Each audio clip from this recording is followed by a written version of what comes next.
Yes, people, and welcome back to Normski TV. It's 3:34 in the morning, Australia time. This is the last time that I'll be doing a stream from down under. Listen, it's been a fantastic holiday. It's been really great. Today, some of you might have seen me on my Insta walking down the beach. Or the beach, should I say? the beach. And yeah, it would just thought we'd go and dip our feet in the water. I ended up gashing my ankle, decided I was going to climb a couple of rocks and try to jump off and kind of gash my ankle a little bit. But listen, you know what I mean? We move. But it's good to be back again, talking all things football. Welcome back to the What's Going On podcast.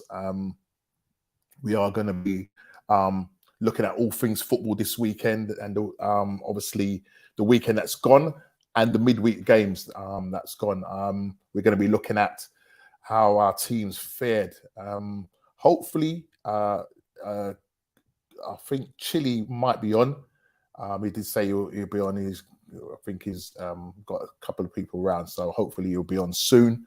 Kofi said that he might not be on, but mate, I'm telling you what, I'm going to try and draw this man out because,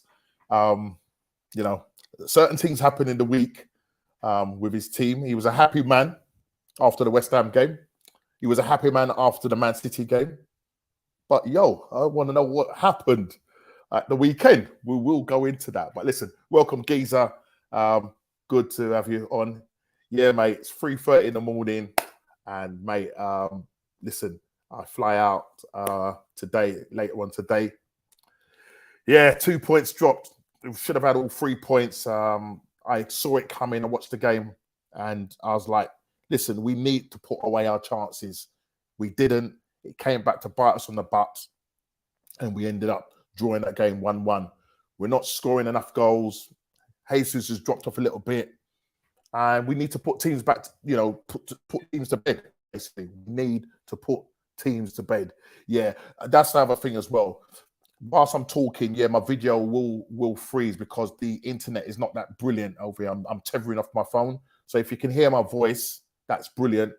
So every now and again, if I'm doing too much movement, my actual thing will freeze because I am tethering off of my phone. The internet is not that brilliant over here. So I'm not using the actual hotel's Wi-Fi. I'm using my phone. So forgive me if I am freezing, but we will still do what we got to do. Yeah. But yeah, listen, it's all good. Let me stop talking. There's a lot to get through today. As I said, please hit the like button, subscribe and share if you're new. I keep saying on the road to 300, you need to move me from 266. Come on, people. Get this video shared around, mate, and let's push this to 300. I've got some people in the back room Tom, if you could come over and fix my broadband, that'd be great, mate. You know what I mean? I'm looking for about 60 megs, yeah? Right, so listen, let's get the guys in. First of all, let me add Big D and Mr. Ez. Missed you last week, Mr. Ez. Yes, sir. Good to be back. Good to be back. Yeah, what's going on, everyone? Hard work. Yeah, man. All good. I know you've been hard at work and everything. Definitely, man. But definitely. Listen, thanks for coming back on again. No, as I said, I'm hoping that Mr. Chile will be coming on at some point. Kofi, legitimately, he's got some business to take care of. So, hopefully, he said he will be in the chat. But if we say certain things, he might just find himself coming on the screen. So we'll see if we can hand out some baits and see what happens. Yeah? But yeah, we'll see what's going on. But all the Liverpool fans and draw him out. Let's draw him out. But let me just first of all just go through the schedule tonight and basically, the usual Prem review and player ratings. I think I'll leave the player ratings out and just do the review. Obviously, look at some controversial refereeing stuff. Ronaldo's walk of shame. Enough is enough, Mr. D. Enough is enough. Also, uncertain futures looming at Spurs. Some noises coming out of Spurs. Things haven't been going too well. Spurs losing back-to-back games. Yes, Mr. Craig, how you doing, bro? Yes, Craig. Good to have you on. Good evening. Yes, good evening. We have Mr. Unai Emery joining Aston Villa. Big appointment. Believe it, he's come back. He's been big appointment, a massive appointment. He left Villarreal. I think he's just sorting out some sort of paperwork and stuff like that, and I think he will be joining Aston Villa towards the end of this month, beginning of November. So I mean, a lot of people have said it's a good appointment. If you think about he's what he's owned, in terms of his trophy haul, is one of the most successful Europa League manager in terms of winning 4 trophies. He's won, I think, 2 League On titles with PSG, or 1, I can't remember. I think in total, his trophy haul is around about 7 or 8 trophies. It might be 9. It's good. If somebody can put me straight on that. But listen, he's got trophies. 1 trophies. As I say, he was with PSG. He won League On with them, and he won 2 domestic trophies in Spain. And actually winning the Europa League with Villarreal, you know what I mean? That's a feat. That's the first time Villarreal has won a European Cup in their history. So he's done really well with them. But he fancies a big challenge. He did turn down Newcastle. Obviously he was one of the guys that was in for the running for Newcastle. But he turned them down, and he wanted to just stick with Villarreal. Was that after they got the money? After they got the money, because they were, He turned them down. He turned them down. I know. No, he was on. He was in the honeymoon period because he just won the cup, so it was a bad time. That's right. Yeah, true. And I think he just wanted to maybe just do one more stint with, he owed him something. Just wanted to do one more stint with Villarreal. He's been learning English ever since he's left England, so hopefully his good evening will be good evening soon. But at the moment, it's good evening. Well, you know what? If you got more than one language, you have to respect it, bro. Even if it's a little hook up. The ones. Well, listen, mate.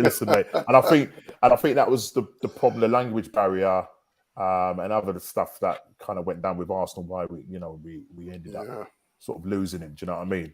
Yeah, I saw that, Craig, and I'm not happy about that. That we're only getting 50. What can 50 million buy these days? That's all right. It's 50 million, but at the end of the day, it's not going to be enough to do what we need to do. To try and see if we can actually try and go for the title, because at the end of the day we are top at the moment on 28 points, even though we dropped 2 points this weekend against Southampton. But as I keep saying, when you're in that kind of position, you need to build from a position of strength, and I think Chile is here now with us, so let me bring in Chile as well. So hopefully, why is they smiling when you see me come in? I'm glad you're here, Chile. Yeah, man. Welcome to the stream, my youth. Chile, welcome to being here. Welcome to the stream, my youth. My youth. Chile. My youth. Put that camera on, Chile. Yes. I want to see your beautiful smile, my friend. Give me a couple of minutes, man. I'm coming. All right. No, I'm just. But anyway, Craig, I'm absolutely not happy with that. Listen, unless we're going to sell players in January and bring in, because which I don't know how that's all going to work. I really don't know how that's going to work. 50 million is not enough. We need. Well, it's 50 million more than we're going to get, Norm. Well, I don't even care if you don't buy in January. January is not a month for buying. Well, it's 50 million more than United are going to spend. Big up to my sister. I Mr. Australia. Yeah, I got the new name. Yeah. Hey, Kay. Guys, that's my sister Kay hailing you all out. Craig, if you could choose between Maddison or Savage, who would you go for? Maddison. Oh my God. Do you know what? Savage is a brilliant player. He's a good player. But you know what? He's a English baller, tax, no. English tax. English, yeah. Are we talking about Maddison or Savage? On Maddison, it's going to be English tax, isn't it? Yeah, it's English tax on Maddison, and I think Savage will probably be cheaper. Yeah. But if you look at what Maddison is doing, what I mean, Savage would be a good backup. You think backup? I think he starts. What I mean because Savage is more of a kind of, he's not an attacking midfielder, is he? I would say he's box to box. He's box to box. Yeah, that's what I was thinking. Because really, that's what Thomas Partey is. Yeah. So I would think if Thomas Partey gets injured, I thought Thomas was holding him. Or he plays. Or he plays. I'll say more Xhaka. Xhaka's box to box. Yeah. More says more holding, isn't he? But I would like him to stay more in the opposition's box as opposed to our box. You know what I'm saying? But I hear what you're saying. I mean, Maddison is more, as I say, more of a number 10, but scores goals. But as you said, he is English tax at the end of the day. He is English tax. If they wanted 80 for Harry, how much do you think they're going to want for him?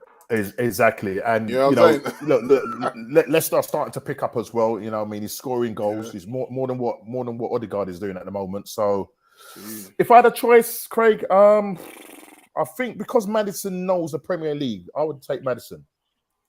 Maddison, but it's just he would probably start over Odegaard, Norm.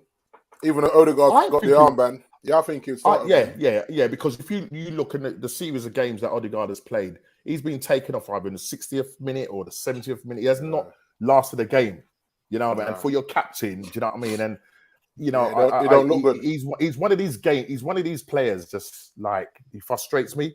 He absolutely frustrates me because Let's not forget. Yeah, let's not forget. At least your captain starts. Who's Man U's Maguire? Slabbing, did it?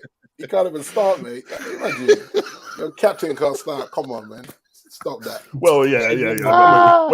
I tell you, when you put it in that context, that's right. Crazy. You know what I'm saying? For my captain to be dropped. Oh wow!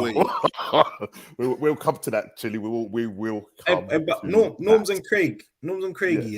I think 50 million's all right to spend in January. If that was okay, so if just give it summer money, that would be, I'd understand. But for January, 50 million, keeping in mind the big players that ain't gonna be available until the summer. Exactly. So 50 million's a decent. And then if you get too much money, you start buying players you don't really need long term. You start buying players just to try and strengthen your. Right, so, I was just going to say that 50 million, that's for if you need somebody right now, you can go out and get him. Well, I would say now, because of the way Granit Xhaka is playing right now, he's doing really well. There's people coming into the chat. Hold on a second. So, this is Eddie Nketiah utter pony for stretch. Listen, this guy, 100,000 a week. We said number 14 shirt. Norms, bro. Me and D tried to subtly say, what's the 14 about? Yeah, allow that shirt, man. Allow that shirt. Come on, put pressure on the youth. Yeah, man. You're putting a whole concrete slab on your. But that's, this is the problem. This is about the Arsenal show today. This could be about the Arsenal show. Listen, I don't mind. The problem is, guys, is that for whatever reason last season, he had this little purple patch. He came to Stamford Bridge, scored a couple of goals, and it's like, 5 goals, 6 goals towards the end of the season. And they say, right, guys, let's give him 100,000 and the number 14 shirt. This guy was about to leave the club. Yeah, this guy was about to leave the club. Don't make any sense, does it? It don't make no sense. It does not make no sense.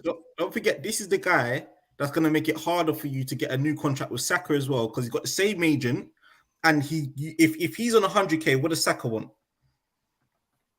Right. Yeah. Right. Exactly. Right. And this is listen. You got Martinelli asking for 200 G's. Yeah. Right. Is it true Saka's on some like 30 or 40? No. So this is no. Saka's on about 70,000. He's on about 70,000. I thought, we did some shows a couple of months back. Yeah. And I thought that he was on around about 30, 40,000, but actually he's on about 70,000. So, but true say, Norm, it's not good enough for an England international, is it? No, it's not. It's not. Yeah, And Saka's you know been what I mean? Saka's look, two seasons in a row. He's been player of the year for Arsenal.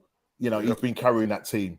And I think he absolutely deserves it. And not only that, you know, Arteta is running him into the ground. He's absolutely running him into the ground right now. Would you swap him for Foden? Who? Sorry. Would you swap him for Foden? Oh, Saka. Yeah. Yes, yo, that's right. That's a hard one, you know. That's a hard one, you know, bro. Wow, yeah. bro. Gee, man, listen, I plead the Fifth Amendment on that one, yeah? I plead the Fifth Amendment. Hey, big up Alex, man. We say, brother. Big up to you. Yes, Alex. Big up Alex and Junior. Man, like Junior. It's very yeah, big up Junes. Just let me apologize, guys. If I am freezing, it's because I'm tethering off my phone. I'm in Australia. Yeah. It's coming up to 4 o'clock in the morning or 10 to 4 in the morning. You know what I mean? Man has to do these things, you know what I mean, to earn his corn. What, you looking sympathy? It's nearly 7 p.m. here, man. I know, that's what I'm saying. So it's so it's 10. But so was it 10 to 7? But no, this was happening. Yeah, no, sorry. This was happening with you, right? Mad. Your audio is staying, but your picture is freezing off and on, but your audio is staying clear. That's cool. As long as you can hear my voice, you know what I mean? Yeah. So, I'll be making up faces. Yeah. Norms, just on that point, just looked it up. So Saka is on 30,000 a week as it stands at the moment. It's just that Arsenal offered him 70,000 a week, and he hasn't signed it. And that's what the hold-up's been, because he wants closer. What, they've offered him less than what's his name? That's what I've looked at. Bro. But apparently he wants about 200. I reckon he'll get it. I think he'll get that 200. He should get it. Craig, Manchester United coming in for that, boy. Behave yourself. 250 a week. 250 a week.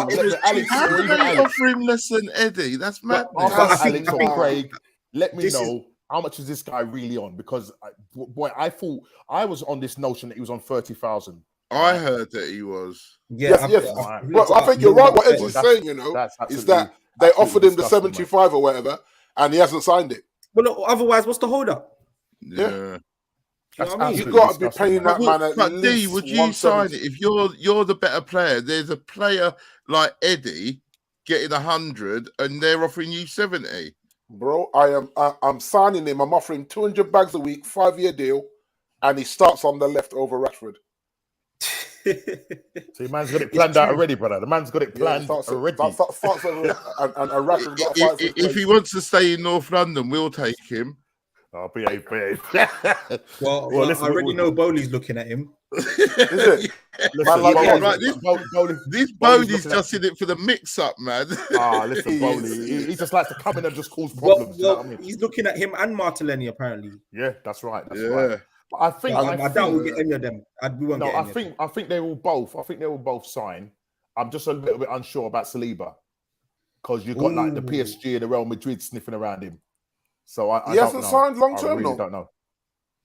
Oh, Saliba. No, he's got about 18 months. He's got probably about 18 months left on his contract. Because remember when he first come, and Arsenal don't disrespect him and keep sending him out on loan when the man was. There you go, Chill. You see, I know this man is a secret Arsenal support because he follows him. So that's he's got the. I know what's going on in football, man. I know a little bit. Yeah, I like Saliba, man. No, he's one of the first names in my FPL. How you mean? Yeah, he's a player. No, he's Saliba's very good.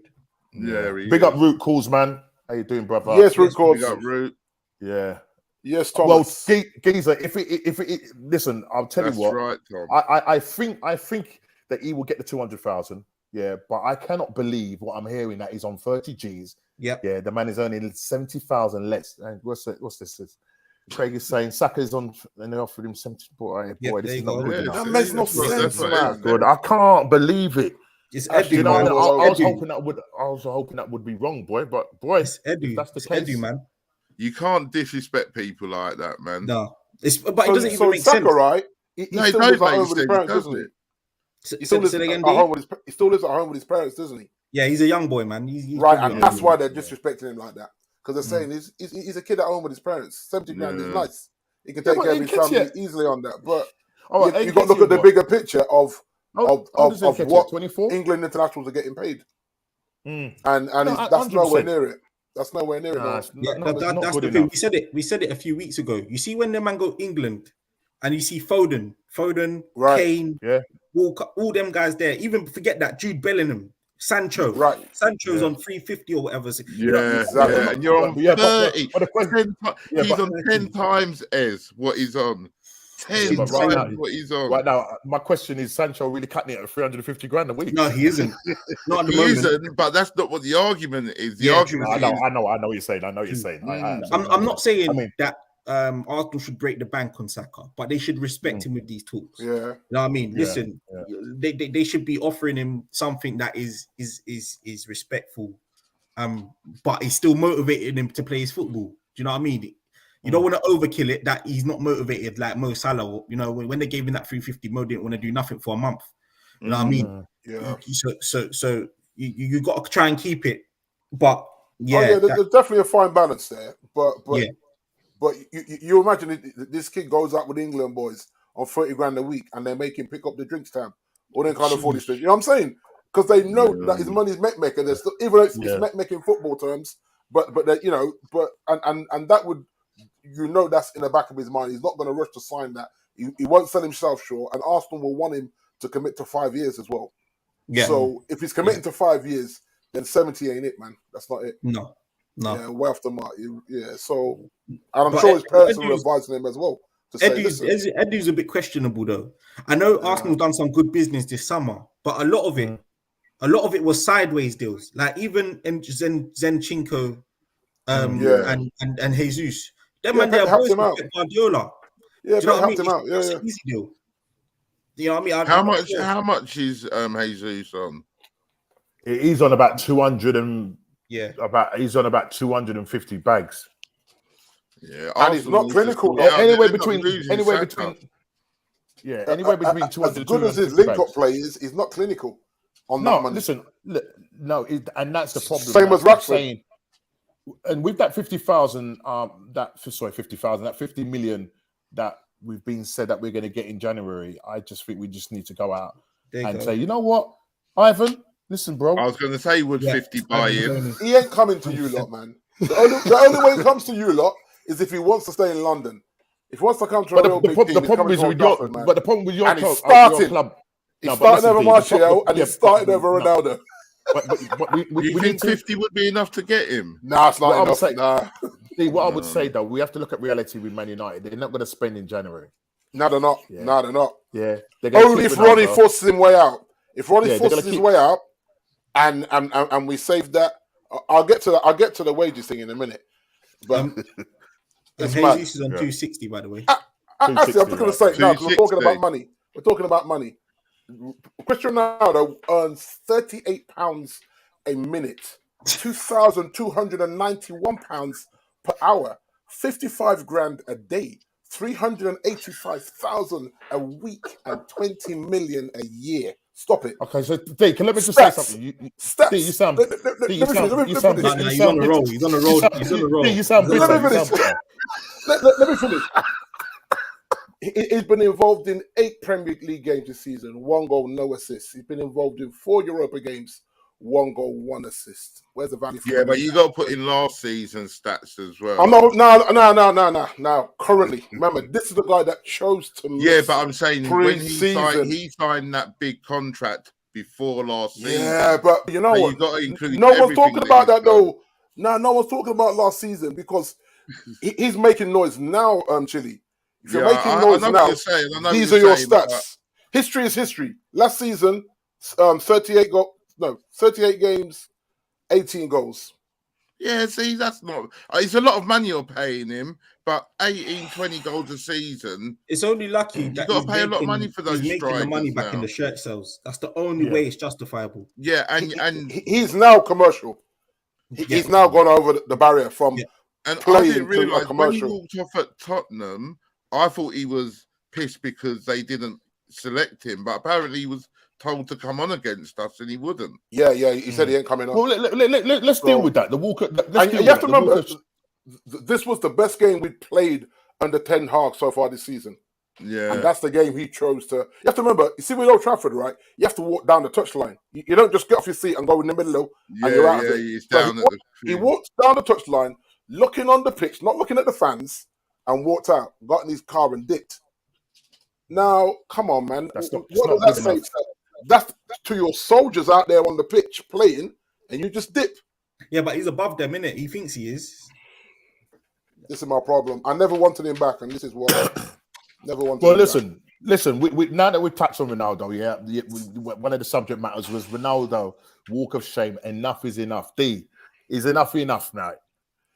When it comes to Ronaldo with this rubbish, because you've got. Let me just first come in here. Let me just first say this. Yeah. You've got a lot of ex-players sticking out. I don't know if you saw Roy Keane, all of them, and Gary Neville going at it. You know, Gary Neville. Roy Keane's defended him to the hilt. I mean, Roy Keane's got history. He's got history with Man United. You've got Graham Souness sticking up for him on TalkSport. You've got all these people coming out and defending him and saying, Ten Hag shouldn't treat him this way. What are your thoughts on that, mate? Right, this is my thought. Ten Hag has been given a mandate to rebuild United. Right, this is the player that was forcing his way out the club in the summer, and then said, "Oh, I'm not gonna do pre-season because I got family issues." But all you were seeing were journalists with great reputation coming out and saying he's been offered here, he's been offered there. Everyone's saying, "Nah, it's not in our vision to what we want to do." Even Sporting. Now, everyone thought Sporting Lisbon would take him back. Even Sporting said, "Nah, we're good over here." Now, how is that a player's wishes? He done the same thing in 2008 when he wanted to go to Real Madrid, right? He turned around and he agreed with when Seth, you're being kept in modern day slavery. Which slave is on 125 grand a week back in 2008? Right, and he agreed with Plata in that statement, and I said, "Bro, are you serious? You're gonna bring up slavery when you're earning 23-year-old kid earning that kind of piece?" And he's chatting about, I'm caught to be in modern day slavery. This is what Plata said, and Ronaldo endorsed that. They were on an interview, and I said, "Oh, things need to change in FIFA with the way the contracts are done and all this stuff going on." And before you know it, he was gone.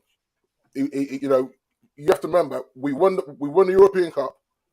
In that same breath, when they asked about his future, he said he doesn't know where his future lies. Bro, you just won the biggest tournament in Europe, and you don't know where your future lies. So he's got previous for me. And if this was a Pogba, when Rooney tried to do it, then people want to burn down Rooney's yard. You know what I mean? You know what I'm saying? So this is my thing. There just can't be a different rule for Ronaldo because he's the GOAT. By the way, he's not my GOAT. But who's your GOAT? He's the GOAT. Messi, man. No, who's your Man United GOAT? Man United GOAT, for me, between Rooney and Cantona. It's got to be Wayne. Between Rooney and Cantona. And Rooney was suspect. Because remember, when Rooney tried to force his way out, he said the club are not meeting his ambitions. And they upped his money. And then a season and a half later, Rooney's legs are gone. So we have players that like to do this with us. And for me, Ten Hag putting his foot down is the right thing, because if he don't, he loses that whole squad. If he lets Ronaldo keep having his way, no one respects him at Old Trafford. Because the rest of the players are going to look at that and say, right, listen, he's going on with his rubbish. Listen, when he came to Man United, everybody looked up to him and whatnot. Yeah, then you started seeing a little bit of seeds of doubts and stuff like that, because obviously scored 18 goals for you last season. He misses the pre-season. Alarm bells start ringing. It's all about him. This narcissistic person. When you look at but no, even when you look at the 18 goals, right? He was only on 9 in March. He just stuck padded against some weak teams, Norwich and all that. I mean, I think Kofi's not Kofi. Chile's weak team as well. I think he banned a few against Cubans, didn't it? But in general, he wasn't pulling up trees. And the way, sorry, Kofi, I couldn't resist that one, mate. That's right. But I'll see you there. This is what he did. And everyone said, "Oh, we got 18 goals." Look where he got the goals. Because he was on 9 goals in the middle of March. 9. That's not typical. Yeah. And he was on more money last year, Chile. The money has been, this money, what I just told you about now, has been reduced to 20 million a year because we didn't qualify for. Yeah, we didn't qualify for Champions League. So now he's gone down to 385 a week rather than 4 something a week that he was on. They dropped. Well, I think they dropped all the players got their money dropped for not qualifying for Champions League. But then, like Ez always says, you brought him in to be a hitman to get you a cup here, a cup there, maybe a little qualification. Well, slightly different. Because for Man United, he's got that affinity. He's got that affection. He's a legend there. That's where he was. No, he hasn't. He don't love the club, Ez. No, but he loves Alex Ferguson. No.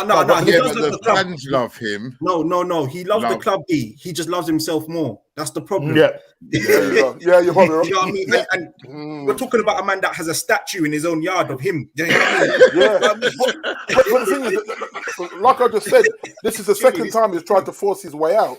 So that's why I say he loves Alex Ferguson rather than Man United, because it was just a means to an end. Now reports are saying, now Watson's been talking, Mike Phelan, and he's hinting that him and Ollie there's a bit of a fallout because they're saying that Ollie never wanted him because Ollie knew that Ronaldo would get fired.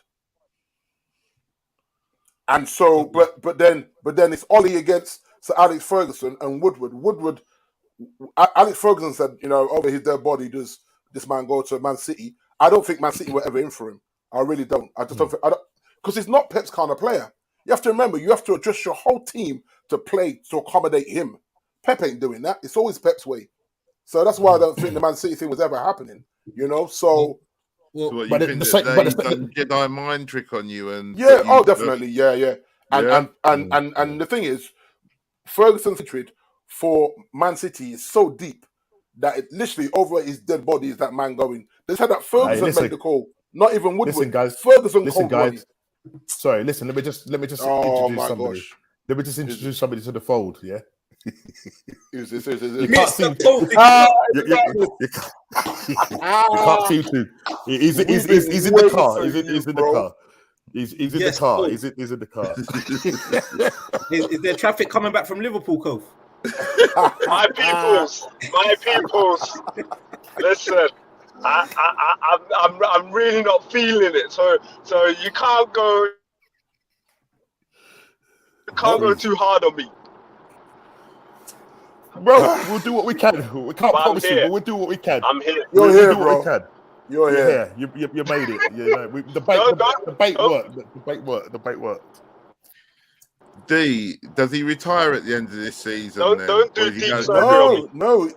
He wants to play he wants to play in the Euros 2024, bro. Oh, good luck. I mean, come on, man.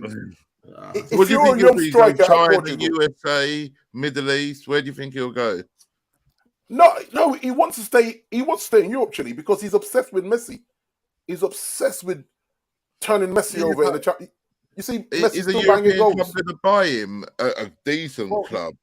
So the thing is, if you out of the contract now, say you buy himself out in January, somebody might take a punt on him because he's not costing them anything apart from wages. That's what I would encourage. Right? Question for Ez. Oh yeah, I see it. Would you take CR7 at Chelsea? Yeah.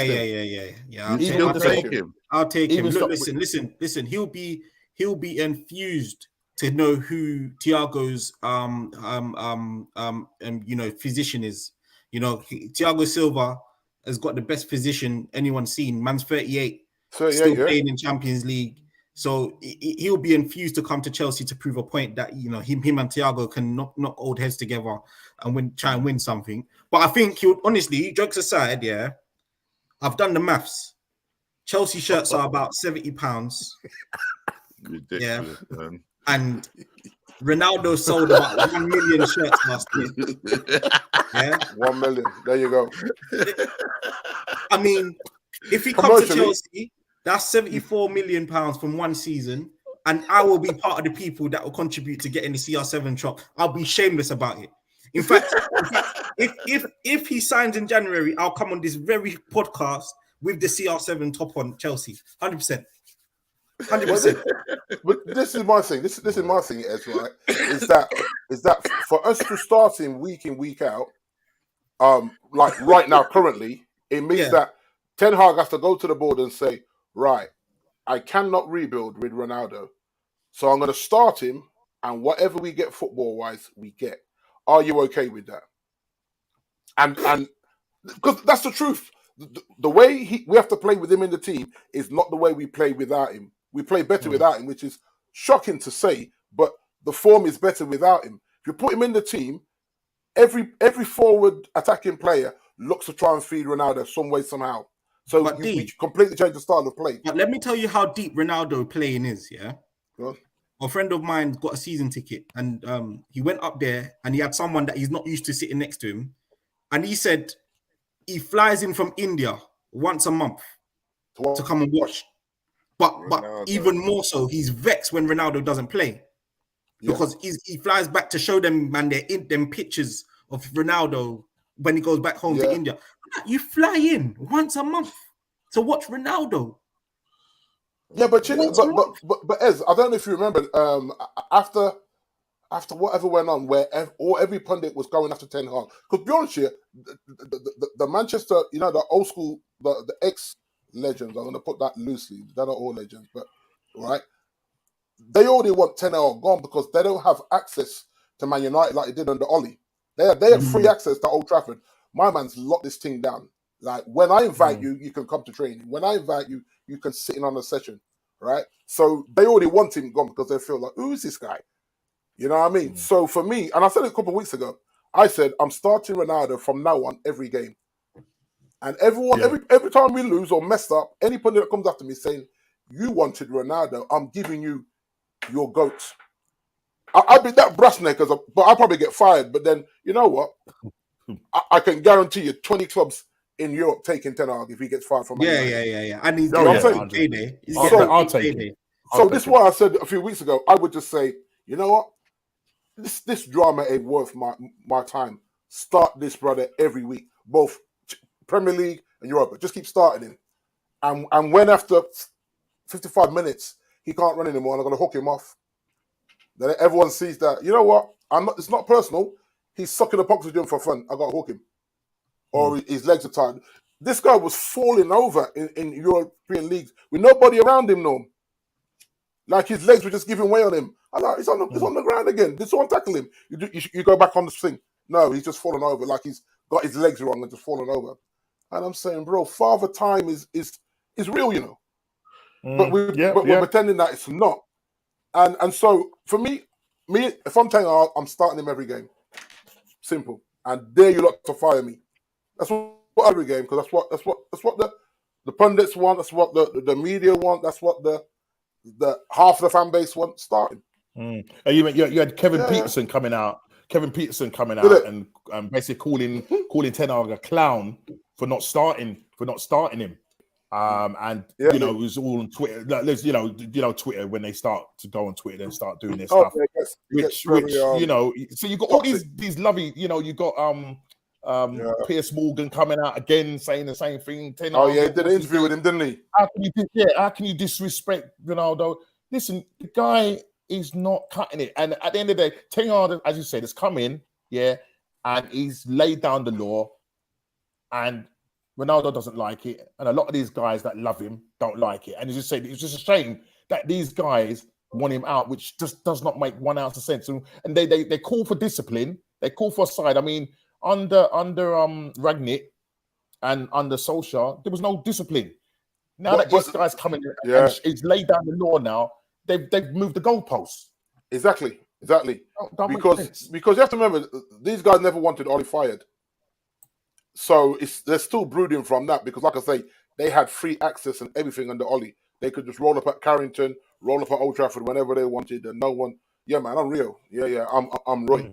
You know what I mean? And you have to remember, these guys. I told you this. They're on a WhatsApp group together. Rio as good as said it. They're on a WhatsApp group together, right? All the ex, Patrice Ebra, all them mans, right?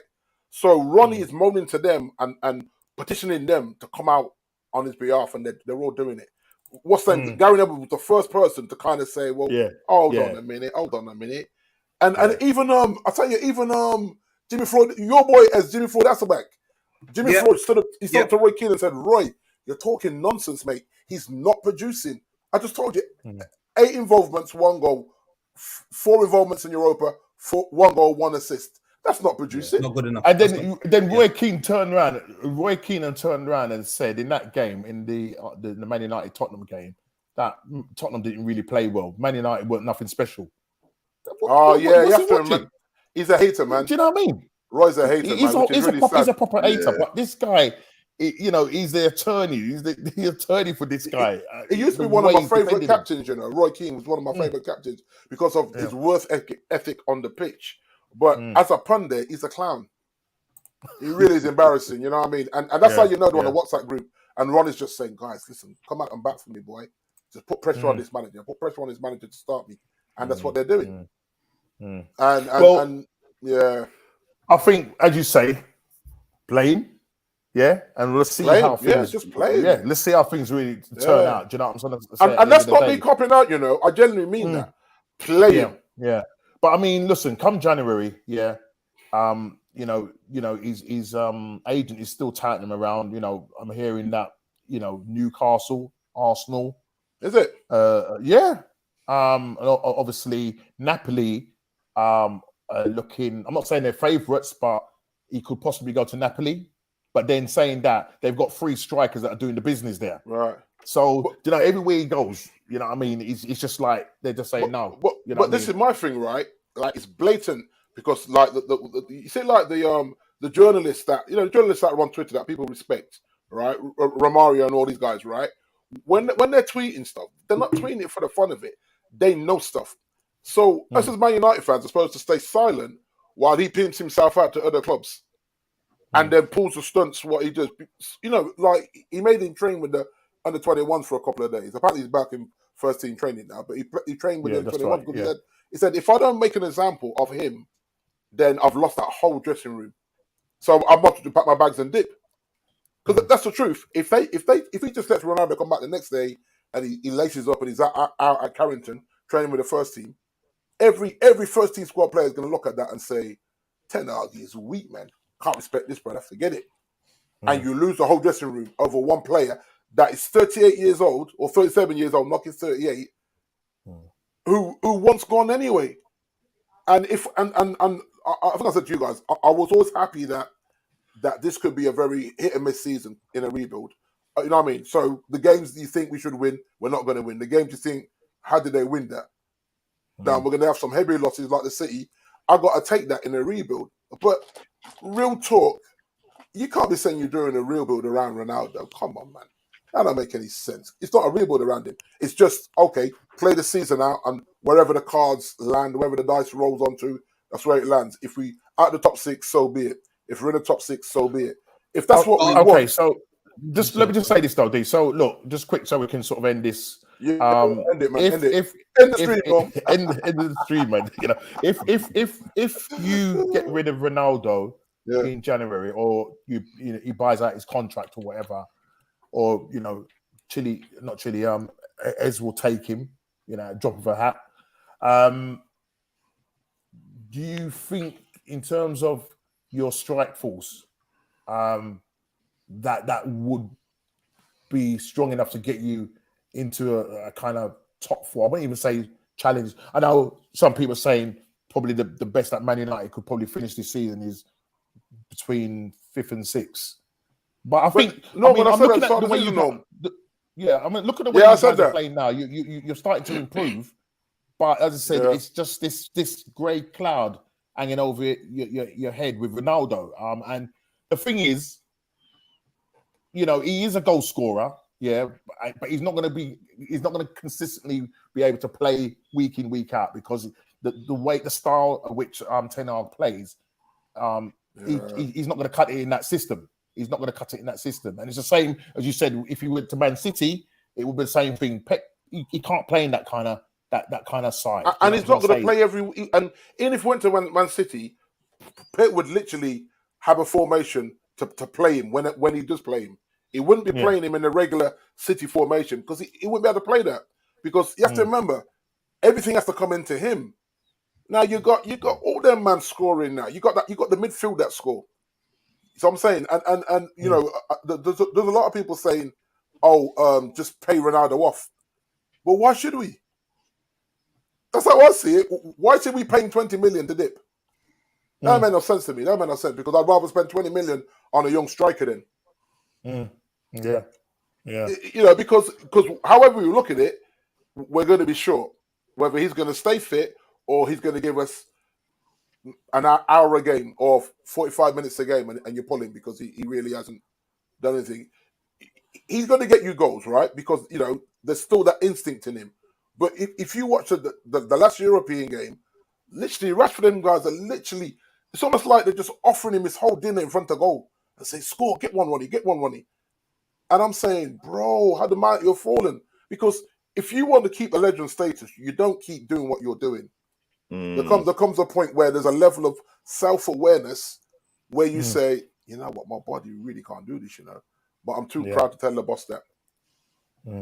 So like Thomas said, play him and see what you get. Just roll the dice and say, okay. Roll the dice and see what happens. Yeah, every week. Well, listen, we could go on all night. As I said, don't do that. Ronaldo, the walk of shame. Enough is enough. But I'm sure Ez will probably take on that battle if he does, you know, decide to leave in January. Let's move on to your game. Obviously, the Man United against Tottenham. That was 2 weeks ago, man. No, it was because of what it was. It was not 2 weeks ago. It was the week last week. Yeah. But just quickly, just quickly, your thoughts, Chili, your thoughts on that game, and we'll move on to the other games of Liverpool's game, my game, and obviously Ed's game. I'm not going to go through all the Premier League side. I'm just going to focus today, just on our side. So just quickly, that's probably one of the best I've seen Man United play. Well, under Ten Hag, I think that has to be his best game in things worked, and there should have been more than 2 goals, to be fair. But then I look at Tottenham, and it's almost like people weren't paying attention in team briefs and wasn't implemented, because there's certain ways they're going to implement, right? They're going to watch video on Man United. They're going to see how we set up with the 2 centre backs. They're going to see what Casemiro is doing, and then so you pick a side to try and counteract that. But it looked like, I don't know, it just looked like it was more than a bad day at the office. That's all I can say, and that's not taking any credit away from the way we played, but we've had very much more competitive games against Tottenham than what that was. It didn't feel like a competitive game, actually. For whatever reason, it just felt weird to watch. You're all over us. And it was like back in the day when you were winning titles. It's like one of those matches. And I looked at that and I thought, okay, Ten Hag is doing something, because at least I can see. Remember, I used to say to you guys that we have no style of play. Now we're having a style of play. Now we're just not clinical. That's the truth. We're not clinical. So 2-0. I think they got off lightly 2-0. I think the game demanded a bit more than that, but there was still some decent defending, to be fair, some blocking, some great goalkeeping, and you expect that from Tottenham. Tottenham, they're up there. Well, what are you? Well, there you go. Right? There are 28 shots in that game. Wow. And Chile will vouch for this. I mean, if it wasn't for Lloris in this particular game, I say this particular game, it could have been more. And but if you threw the ball out for their corner, innit? Yeah, but if you look at the possession, 52% to 48, it wasn't like you man was pinned in a 70-30 possession. But that's what we need. We do better when the other team has the ball. Has a bit more of the ball. Yeah, you can counter attack. Yeah. But so I don't mind it's a strong win. 65-35 for the other team, but and for me that's progress. You know what I mean? If I got the scalp of Liverpool, Arsenal, and Tottenham, that's progress for me. Yes, City pammed us, and that was a violation. You have to take the one on the chin. You know what I'm saying? But the thing is, we're there or thereabouts. I predicted 5th or 6th on this current form. Are you sticking with that? Yeah, I think so, because, like I say, if Ronaldo forces his way out and still be a brat, I don't know whether he gets the money to go into the market and get another forward. And another forward is going to cost him at least 78 to 80 million in the market.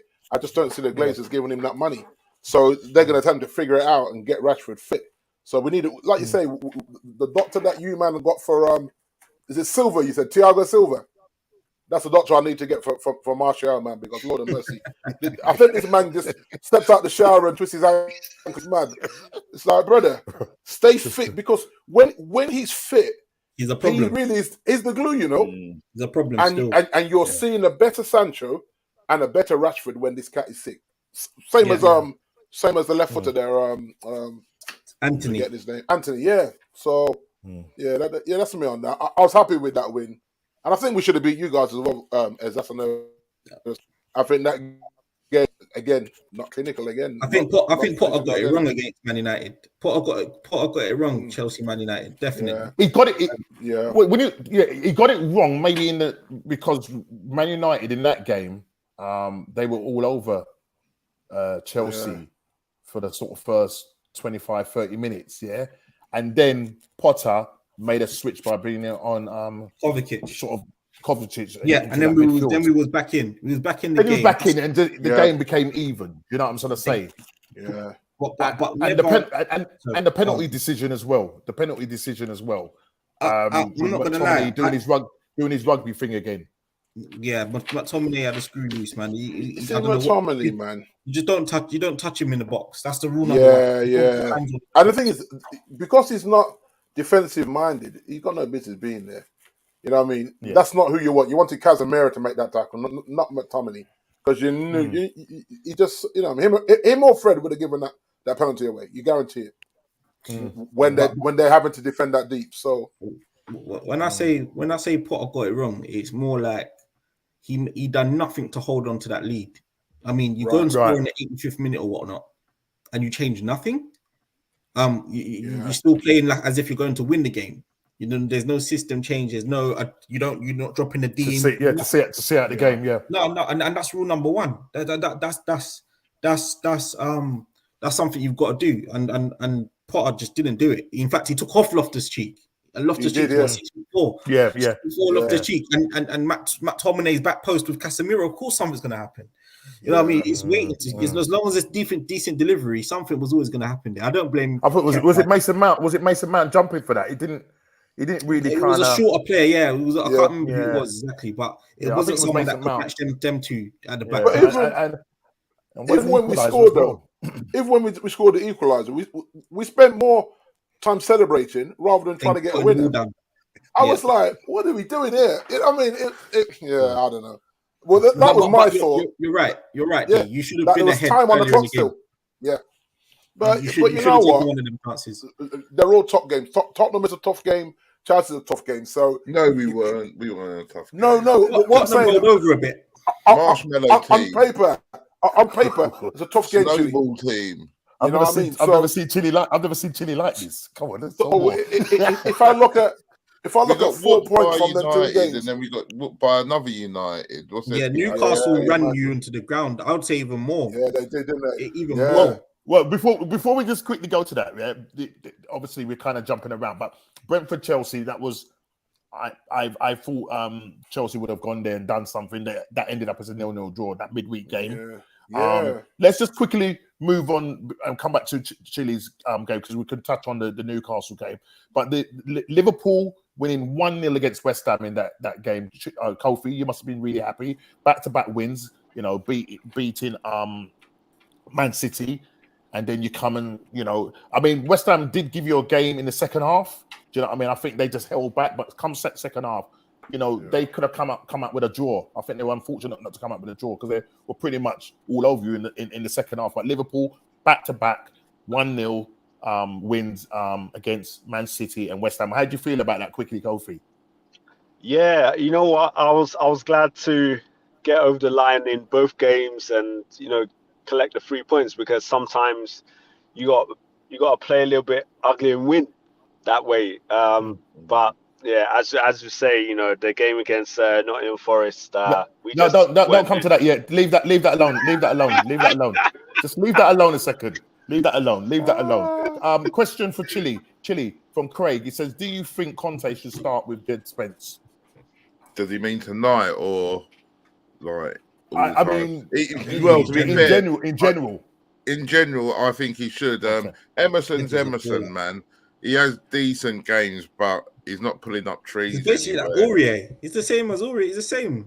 Yeah, very similar. No, he's better than Aurier though. I like Aurier though. Yeah.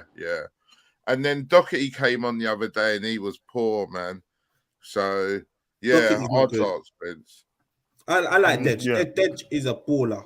I mean, he's just coming on little small cameo. I don't like that. I'm hearing also, Chill. Is there talk that he could possibly be going on loan in January? Because it's not Conte's signing, so to speak.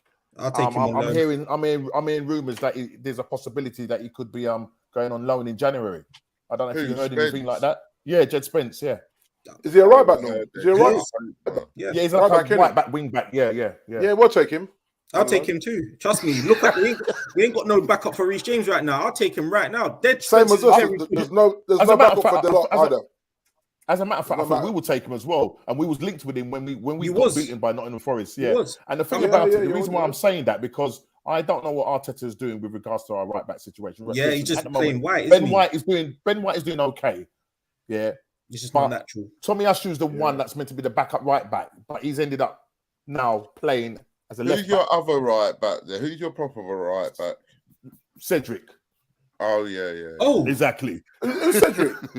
Cedric. Oh, he used to play for Suarez. Oh yeah. Okay, No. Tomiyasu has to be your main right back. I thought Tomiyasu was the main one. That's why I asked the question. Sorry. Yeah, but what I'm trying to say, the situation is now because you've got Saliba and Gabriel making that partnership now. He's moved Ben White out as a centre back, a right back. Yeah. You know what I mean? At the end of the day, you should have the gonads to say, you know what, Ben, you're going to have to sit on the bench. Earn your place. Come in, and earn your place. Now, the situation that he's having to shift the pack around. Now, you've got Tierney, who's a natural left back, and you've got Zinchenko. So it means now that Tierney now looks like his third choice. Yeah? He is. His third choice. But he is. Because I like Tierney myself. I like him because when he come on in that game against Southampton, because he had Tomiyasu playing that, and Tomiyasu had a bad game also against I think it was Leeds when we played Leeds. We only beat them 1-0. Playing on that side, on the left hand side, even though he kicks with both feet, the experiment worked with Liverpool. Yeah, he came on, he pocketed Salah, and then from there on in. You know, Arteta decided that I'm going to play him now every week. Do you know what I'm trying to say? So at the moment, Tierney is missing out. But listen, I don't know what happened. But some people said if I was Tierney, I would be coming and knocking on the door and saying, listen, guy, what's going on? Yeah. Am I the first or second choice? Where am I in terms of where I'm he's searching down the pecking order. Yeah, you know what I mean? So I don't know. So he's doing a lot of shuffling around and stuff like that. But like it is what it is. But as I said, Liverpool winning that game 1-0, and back-to-back wins. And so you're thinking, lovely. Now, Cove, you know, in that game, let me just share what what's his name is saying here. Hold on, let me just go back to here. What's this one here? No, I'm a little. I've got to run now. I've got to go and pick the old woman up. So, all right, listen, you're right. Well, if you get back on time, jump back on. Yeah, I will. We didn't really deal with you, but it's all right, man. We didn't. There weren't really. No one could really deal with me. What I would just say, just with the Newcastle. Well, let's see. Hopefully, if he gets back in time, we'll see what happens. But just with the Newcastle Tottenham game, Lloris, what was your captain doing? What was your captain doing, Chile? I have no idea, man. Some people were saying it was a foul. It's a whole defense. But some people were saying it was a foul against Lloris. No, it weren't a foul. Yeah. You know what was the guy meant to do? Just disappear into thin air.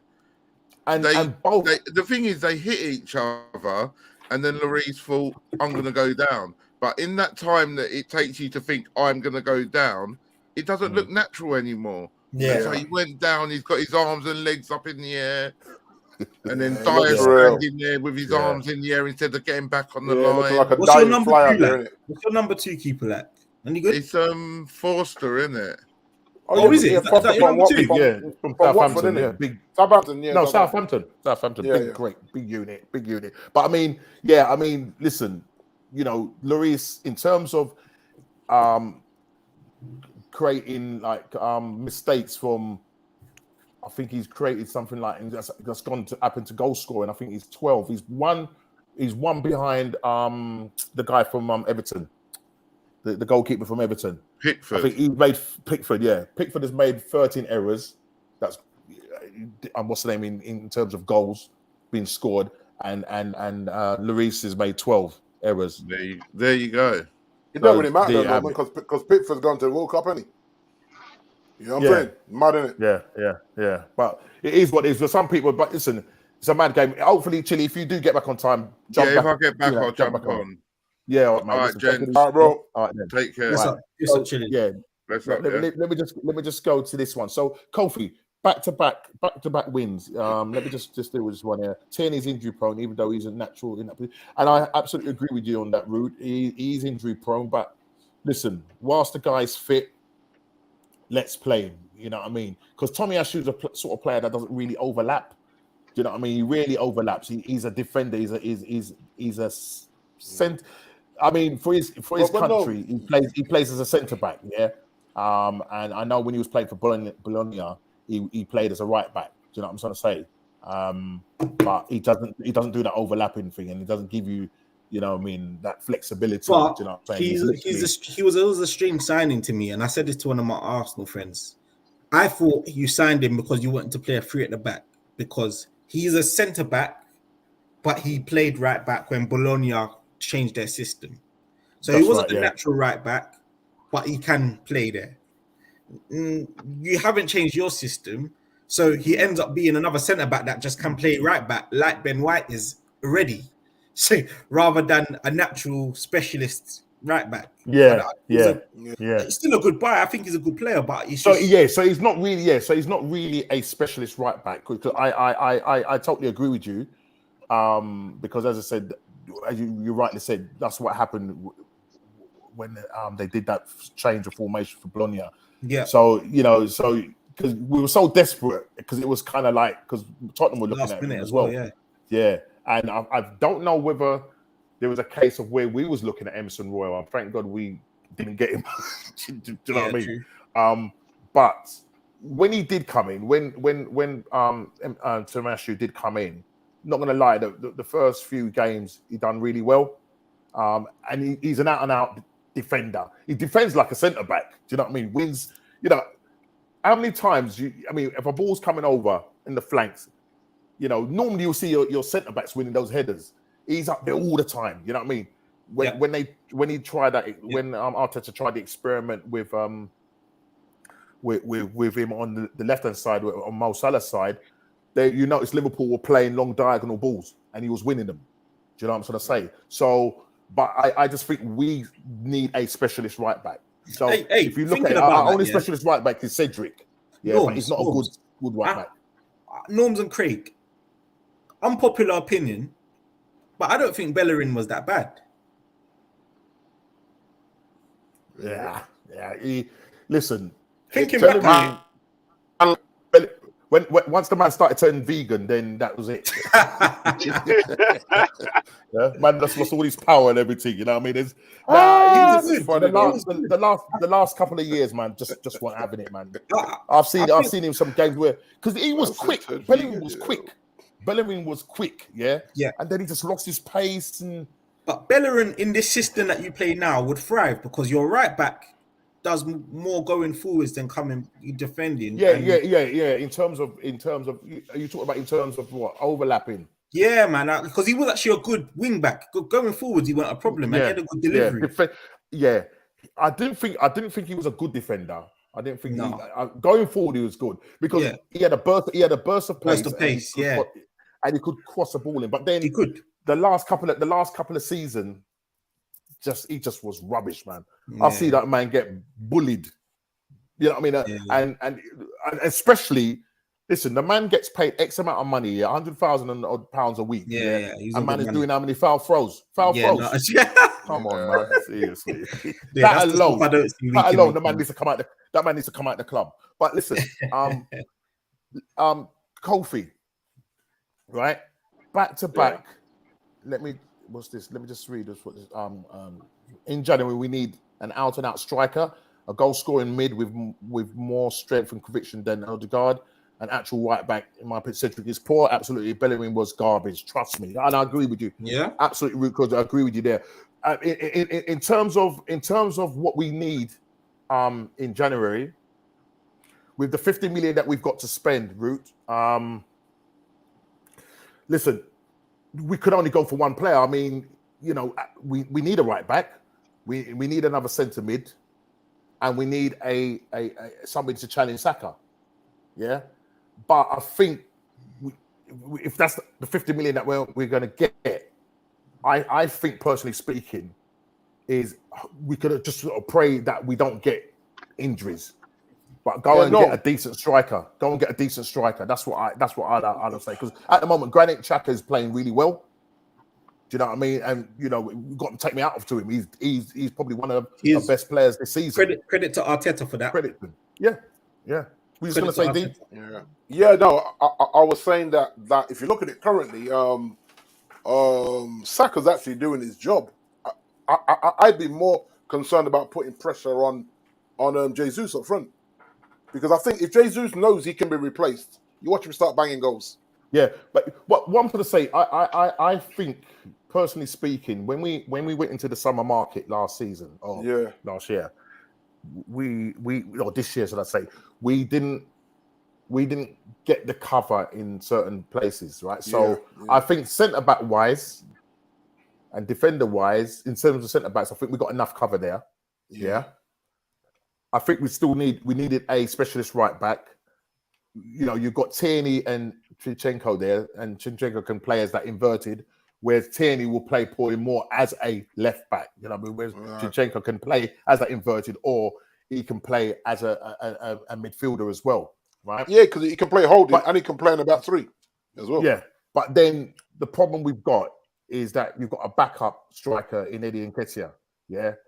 And so you're just hoping, because we was linked with loads of strikers, and then they decide, yes, they're going to give Eddie Nketiah the contract, because it was still very much up in the air. We didn't know where we was going to sign a contract or not. He was. Listen, one time I think Crystal Palace wanted him. He was offered to overseas. I think we could have got something like 15 million or something like that. Yeah, but we decided that we were going to keep him with the back of him having a purple patch towards the end of the season, when no pressure FC. You know what I mean? When there's no pressure on us, then obviously he's going to perform. And for me, when he comes on, he doesn't. If you look at our bench, our first 11 is good, but if you look at our bench, as people say, it's championship level. But this is where nobody's going to come on and change it. And I think Saka, Mark Wanez, who we bought, I just think that he still needs more time. You've got Vieira, who needs to bulk up. He's more of a 10 than a winger. But what Arteta's doing is trying to play him out there in the wing. But for the first time, Norms, I can see your project though. Before now, it was we're on a project and we're building the process, but I couldn't see it. No one could see it.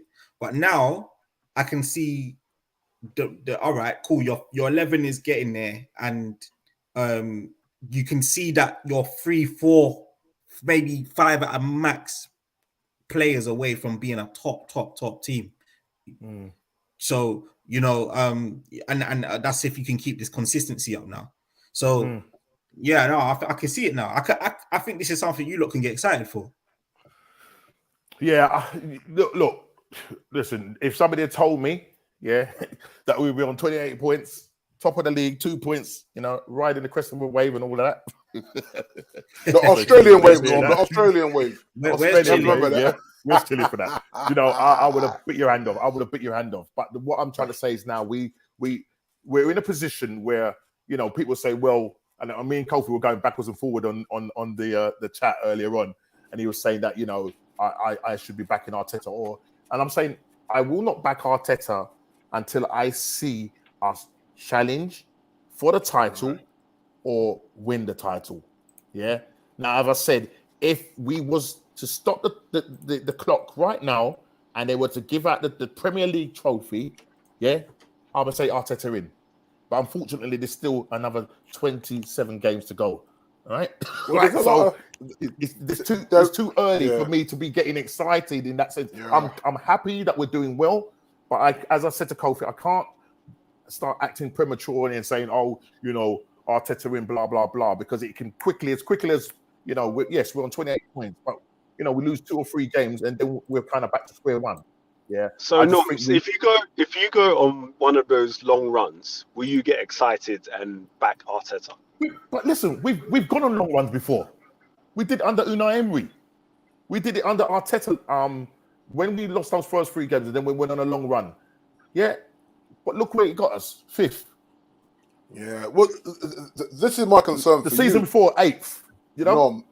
Have you guys peaked? Have you guys peaked too soon? I don't know. In a long season. Listen, and what it is that's where the pressure is, Norm, to buy in January. Because if he doesn't get the money to buy in January, that's a problem for him, I think. Yeah, that's but the thing is, the reality is, we're not going to go and buy 5 players in January. Yeah. So I think what we got to be smart and say, look, and I think you brought it up, where is it that we're weak? Yeah. And I think it sounds crazy as it is, that as good as he's been playing, Jesus has been playing up front, does all the hard work and everything, just not clinical in front of goal. And we need somebody that's going to be clinical in front of goal. So I'll say go out and get a clinical striker, yeah, because that way you can, because Jesus can play right across the front, yeah, exactly. He can play on the left, he can play on the right, very interchangeable. Yeah. But who do you drop? Who do you drop to play Jesus somewhere else? Because Martinelli's playing very well, Saka's playing very well. Absolutely, and that is the problem. That's why I don't see it's going to be. It's convenient. Can he play in the 2, Norm? Can he play in the 2? As in, because you could play Jesus in the 10, and a natural number 9. That'll probably be that means that well, you know, people that love Odegaard, you'll have to sling his the way I think Arteta's got Jesus playing out his skin to begin with is that he's going to be the main man, because you don't come from City and play out your skin. You just don't. Not for a club that isn't City or as good as City at the moment. Okay, but you selling the project by saying, look, we want to get there. You're the missing ingredient, or prove a point to why Pep's got you on the bench every week. Oh, he's got Haaland now. Come and show Haaland. But actually, if that's the motivation, that does start to dwindle slowly as the season goes on, because it's like, well, I'm the main man now. I've got what I wanted. Now what? You know what I mean? So I think it's a good idea to get someone in to remind him that he can be replaced, because he knows Nketiah ain't replacing him. He knows that. No. Yeah. But you see, that's the problem, is that Arsenal cut their nose off to spite their face in giving Nketiah this deal and giving him the 14 shirt. Do you know what I'm saying? And that's where the problem lies. And that's why I just personally don't think he's going to go out. I think what he wants is he wants a player that can play as an attacking player, that can get, you know, across the front line and get attacking winger. Yeah, I think that's what he wants. Right. So somebody to challenge Saka, because I don't think Marquinhos will challenge him. I don't think Vieira will challenge him, because the way Saka's playing every game you can think of, and he's going to get running the gun, and then he's got to go to World Cup. When he comes, the guy's going to be knackered. Yeah, but do you know what I'm saying? But this is what I was saying to you about Delo. Delo is the same thing. Delo's playing every game at right back, and he is going to go to the World Cup. And for me, selfishly, there's bare man I don't want to go to the World Cup. You know, I don't want Rashford going. I don't want Sancho going. You know what I'm saying? There's a few others that I don't want going to the World Cup, but you know that they're probably going to, well, not so much Sancho, but Rashford probably going to get the nod eventually. He's been part of that England setup. Just to what Rico said, I wasn't saying you were peak. I'm saying there's talk that Arsenal had peaked, or have they peaked too early? I'm not saying. Yeah, I don't. That's not my opinion. I wouldn't say that. It's not like I'm just saying because Rico was saying. I'm not saying that you've peaked. But I'm hearing that talk because this is what always happens when a team gets a good start. Everyone says, "Oh, are they peaking too early?" Especially if that team hadn't been up in that nosebleed for a minute. And if we were in a nosebleed, they'd be saying the same thing about us as well. You know what I mean? Yeah. And then, I think because there's still. I think there's the reason why I say that because I think Jesus has got more to give. I think Saka's got more to give because Saka started off relatively slow. Now he's starting to bang a few goals. Yeah. Martinelli, I think he's got more to give. Yeah. Odegaard, I think for me, Odegaard is just a really frustrating player. Do you know what I mean? Yeah. I mean, there was times in that Southampton game, and I'm thinking, mate, just whack the ball. He's a very intricate player. Intricate player, tidy. That you got to put your laces through that man. And too many times, we had chances in that game, especially in that first half of that Southampton game to put that game to bed. Jesus, loads of chances. Yeah. But at the end of the day, it is what it is. I think we have a similar problem, because I don't know how many times I just said, put your blooming legs through the ball, fella. In both the Tottenham game and the Chelsea game, it's like we're trying to walk this thing into the net. It's too many passes for me. It's like, come on, man, we don't need all the passes in the box. Somebody put You know what I mean? Oh my gosh! And I think we have the same problem, Arsenal and Man United, where trying to walk this thing into the net. Yeah. And that's what I think. And I mean, Jesus has come out and said, "Look, I know I think obviously he's hearing the noises and everything, and he realizes that he has to up his game. And he says, listen, it will come back. I mean, look, it's got not 5 his goals. Game, no. It's his finishing. It's his finishing. I think his overall game is really good. Very good. Very good. That's what I'm saying. But his finishing, it's like, bro, but you're panicking a little bit. You've got people coming out and saying that he's overrated and so on and so on and so on. He's a good player. I think because then you could turn around and say, Haaland doesn't have the work rate to the degree of Jesus. Yeah.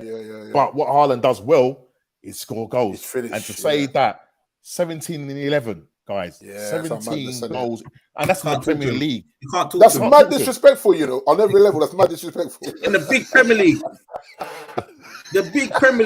nah, the Farmers League. Now I'm calling it the Farmers League. You heard it here first. I mean, the only thing is, they played. I know they played a 0-0 draw yesterday. He got injured, and I heard that he got injured. So maybe, you know what I mean. How long he's going to be out for, I don't know. But listen. Look, that's going to mash up fantasy, That's going to mash up fantasy, you know what I'm saying? And the thing is, you can't sell him, You can't sell him either. In the fantasy, you can't sell him. Because if you sell him, it's going to be hard to get him back in the team once he's fit. Yeah. Because, because all the prices will go up and all that. So if he's injured, then just roll that question away without him until he comes back. Yeah. Root Call says, Martinelli and Saka are playing too much for such young players. Increasing the squad forces competition for the first team, it can only improve us to keep them sharp. And that's true because in that Southampton game, I'll tell you what, the second half, we was flagging. I mean, we looked tired. Partey, Thomas Partey. Heavy in the legs, man. Heavy in the legs, man. And they played in 23 days, they've played 7 games. Do you know what I mean? It's going to take its toll. It's going to catch up with him. It's going to take it through fatigue, and fatigue then brings injuries. You know what I mean? And the thing was with Thomas Partey, we know, he suffers with a lot of muscle injuries and stuff like that. And second half, we just looked tired. But then saying all that, everybody, are playing the same amount of games. And I suppose... Yeah, but no, we just lost Champions League for Varane as well, bro. Well, yes, that's it. We just lost Champions League for Varane, and I'm like... Slabhead incoming. That's gonna be. Oh my gosh, Lom. That's gonna be interesting. That's absolutely gonna be interesting. Does he play Lindelof over him? You know what it was? Well, we'll have to wait and see because he's now back. He's now back in train. Is he now back training now? Isn't he? Yeah, he's back in training, man. Yeah. I'm just like, and the thing is, right? Look, Martinez ain't gonna want to play with him, you know. Not in a I don't want to play with him, but he knows that all he's gonna be doing is cleaning up this man's mistakes, and then when he don't, everyone gonna turn on Martinez. Yeah, you know the ones. It's No, I hear that. But him and Martial need to go and see Thiago Silva's physician and get themselves fixed up, both of them, because they just both keep getting injured too easily for me, man. I knew this would come with Varane. I knew Varane wouldn't last. You know what I mean? And now they're saying that it could be like 4 weeks. That takes him into the World Cup.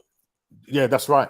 Absolutely, that's right. And I think he knows that. I mean, just going on to, I posed this question last week, and saying about with regards to Potter and the job that he's doing with Chelsea. I mean, so far he's unbeaten in all competitions. Mate, you must be really happy with this guy. You've obviously qualified for Champions League.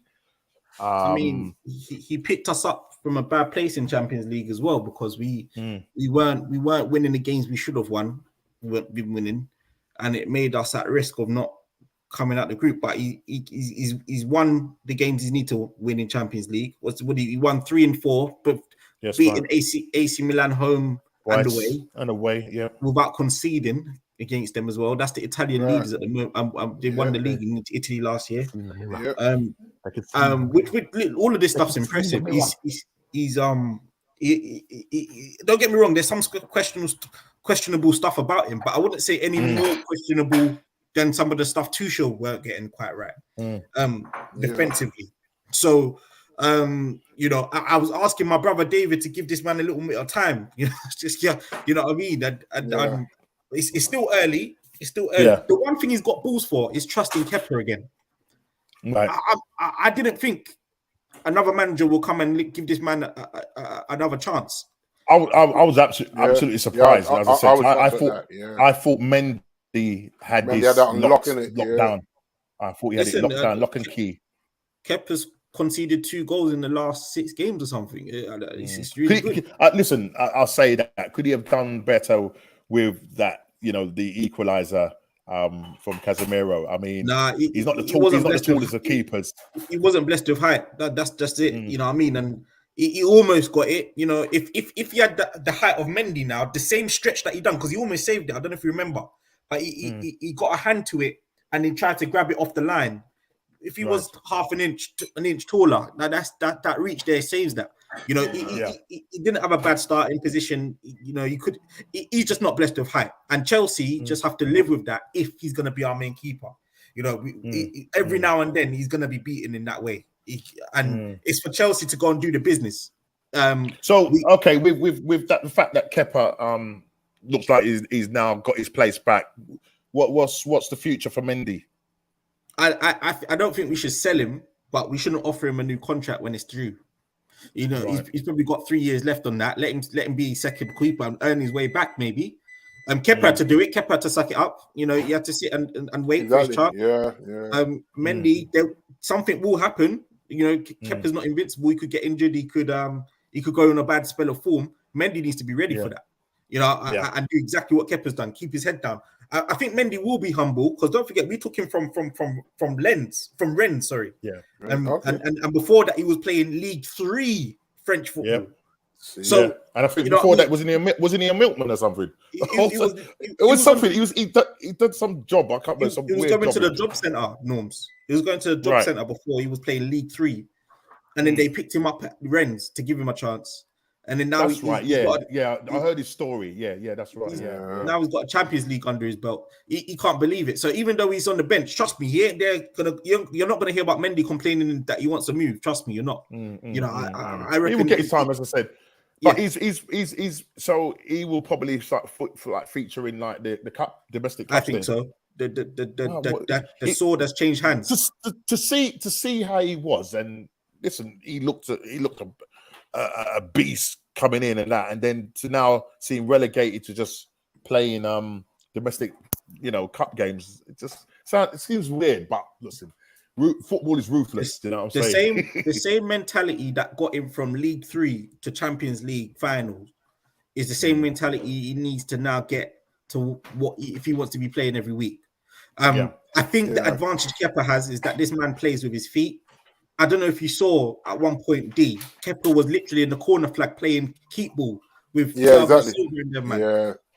Mendy will need to work on that in the next 3-4 months to be able to. He's a little bit when it comes to like playing out of the back. He's a little bit. He's not there. He's not there. He's not got the same thing. So, but it is. That's the rule of football, man. It's you blink, and someone's got ready to take your place. Yeah. So, It's a sport where you can't sleep on anyone sitting on the bench, because if someone sits on the bench, because even if you think when Casemiro came as well, everyone said, "Oh, why is he benching him?" Because McTominay was doing what he said on the tin, so we kept playing him until he screwed up. And he needed a bit of time for him to adjust. Yeah, the pace of the league and all that. He's moved. It's a new culture. He moved into a new house, trying to set his family in. People forget about all this stuff. We're so obsessed with football, we forget about all the things that go behind in the scenes of somebody coming from another country, coming to rainy Manchester, finding a nice yard, feeling safe, getting his family settled, having his missus not tripping out because she wants to go home, crying every night, all the foolishness. There's you know what I mean? There's all that he's got to contend with, then come and gel with a new team and perform at the pace of the Premier League. And it's a whole sandwich and crisp and French fries, everything with it. You know what I mean? When you put the mix together, that's what it is, And so sometimes I say, just be a bit patient. He's just got here. And even with Ten Hag, he's just got here, He's not been here 4 years, he just got here. And man want him gone because he's put his foot down. Already, Ridiculous, man. It's ridiculous. Hey, and that's what I'm saying. It's silly because, as I said, they were calling for discipline. They're calling, for the managers to, take back control. Now that they've got them taken back, and because it's affected a certain player, then you know what I mean. No, I'm reading earlier that the self-titled GOAT is looking to go to Napoli in January. Yeah, I know. So what I'm now does he buy himself out? Well, or does he go on loan? I reckon it's right. Okay, but I did say earlier on, I did bring it up about the fact that he could go to Napoli. But saying that, Victor Osimhen and there's 2 other strikers that they've got there as well that are doing quite well, and the rotation in that squad. So he's coming in. Send one our way, right? Send one our way. Have him and send one our way. But that's the thing is, I mean, I know Man United are linked with Victor, but I think it's something that you'll probably do in the summer. But then as I think Todd Bowley is looking at the what's the striker, that one that's going to cost you about 100 odd million? As the striker, what's his name? I think you've done like a pre-thing with him, haven't you? Oh, Nkunku. Yeah. He's only 60 million because of his release clause. But we basically got a pre-contract agreement for him in the summer. Right. That's what we need. We need something like that. Someone that we can get a pre-thing done. Release clause in the contract is no more than 70 million. And he's a good signer. He crashed at Real Madrid yesterday. In Nkunku.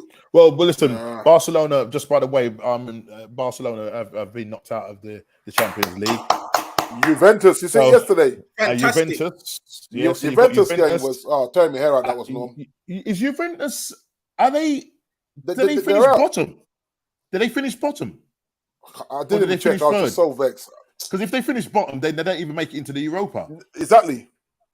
Well, and probably and you know what? That's probably best because they'll probably end up meeting Man United anyway, and I'll be just super vexed anyway. So it's probably better that they're out of it. Barcelona, because Barcelona finished 3rd in their group, so they're going to be going down, dropping down. Juventus finished 3rd,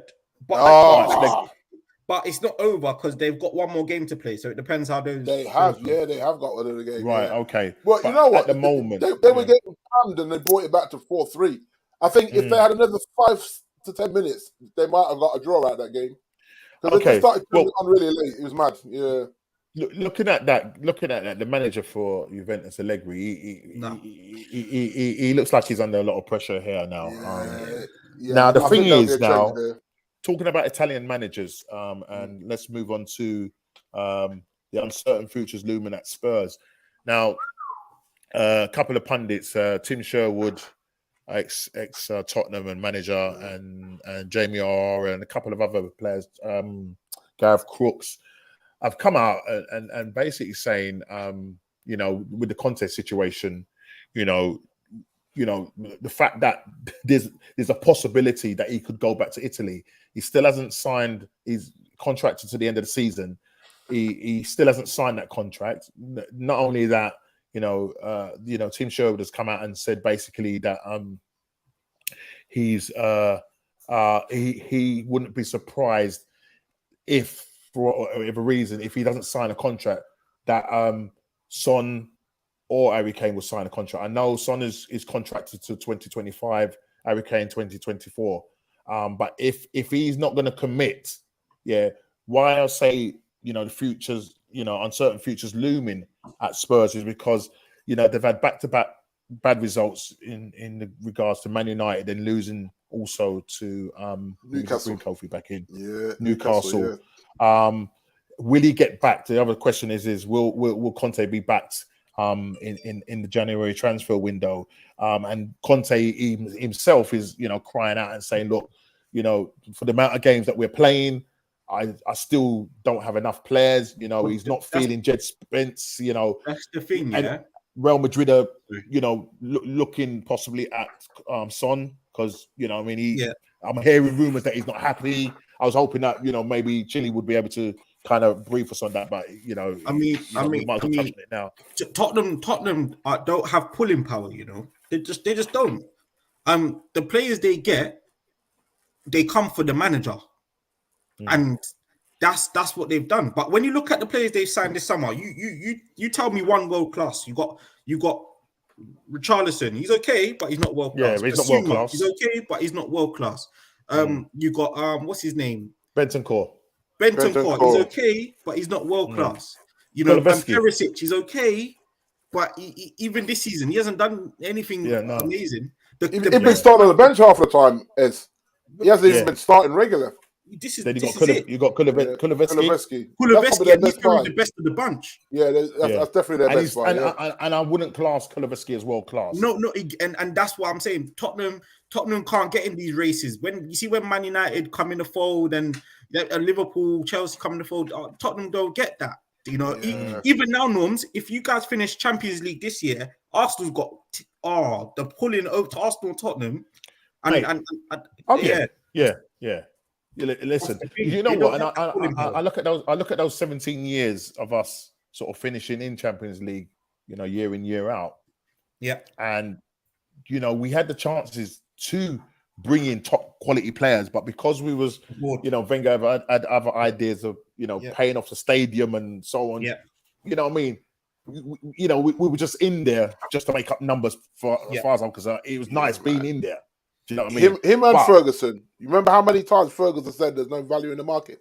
That was his favorite thing, bro. Go and strengthen that squad. There's no value in the market. Come on. The difference with Fergie, he would still go and win something.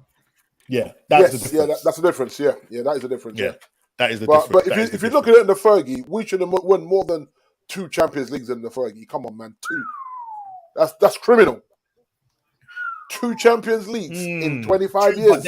But the domination in England was stupid, though. I know. The domination in England was to the stage where all now we can't catch up.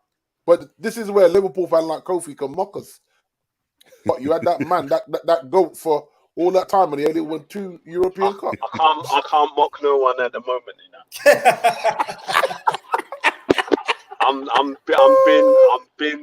I'm being spat at, I'm being mocked, I'm being drilled, I'm being everything. It's not even funny. It's like everywhere. Well, listen. Before we come on to you, because we are coming down. Before we come on to you, Kofi.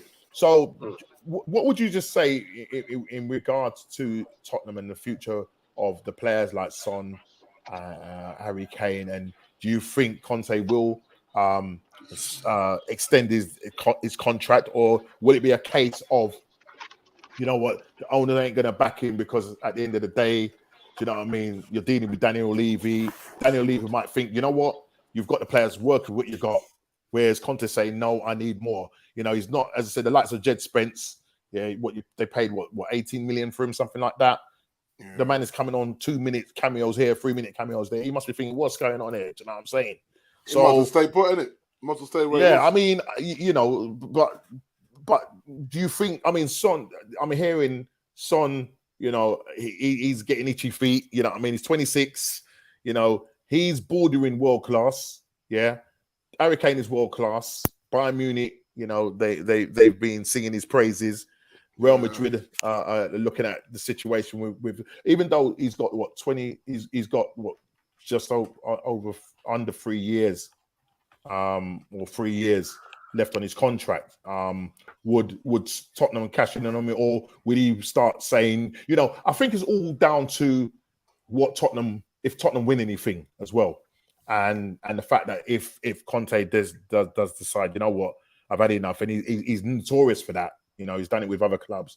Who's to say that he ain't going to do it this season? Because as I said, he keeps going on about the fact that they, the club need to back him, and get the players in.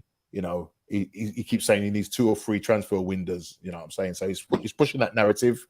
So it would be interesting. But do you think that Conte will hang about, or do you think he'll be there for the foreseeable future? And will the likes of Kane and Son stick around? You know, will they win something with Conte? That is the big question.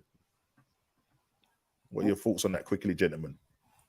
Well, if as well, Norm, Son's on 172 grand a week, right? So he's not on chicken feed, and I think he'll be looking at a team just like he's looking at players coming in, because he's going to look at that and say, listen, I've been here a minute now. We ain't winning nothing. I think Kane's the same way. They're getting itchy feet now because, you know, no one wants to retire.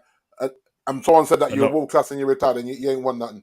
Well, he's got a couple of golden boots. That's all right. He's got some golden boots. Yeah. But a trophy, like hoist a trophy at Wembley or hoist a trophy, you know what I mean? I think the Champions League was probably the closest that they got, and probably should have really done the business against Liverpool, but got it wrong. Got it horribly wrong in the end, do you know what I mean? But yeah. And if Conte doesn't sign, where do they go after Conte? You know, manager-wise. Well, I mean, they'll get again the Tottenham fans. It looks like they're crying out for Poch again to possibly come back. No, you should never go back. Look at Ronaldo. Poch turned down the Villarreal job, so you know he's probably hanging around. So. But, you know, the Tottenham fans are sort of saying they don't like the style of football that Conte is playing. And at some point, is it sustainable? And we've seen now 2 games. Who knows? I mean, they've changed 3 managers, and it's not brought them anything at the moment, currently at the moment. You know what I mean? Were you just going to say S? Just quick. I just want to celebrate Barcelona going down into Europa League even more, yeah. I'm gonna make this very close to home for Kofi. But Barcelona in the summer, I was here showing off about Rafinha signing. They come and get in our business, yeah. I was here showing off about Conte. Yeah, it's a done deal, guys. Fabrizio just said, yeah. He's hating on these guys. He's hating on these guys. Yeah, literally. Now look at him. Can't even get out their group stage, yeah. On top of that, Bayern Munich has made sure that even if they did well yesterday, they've got Bayern Munich has just scored a screamer of a goal. Mane.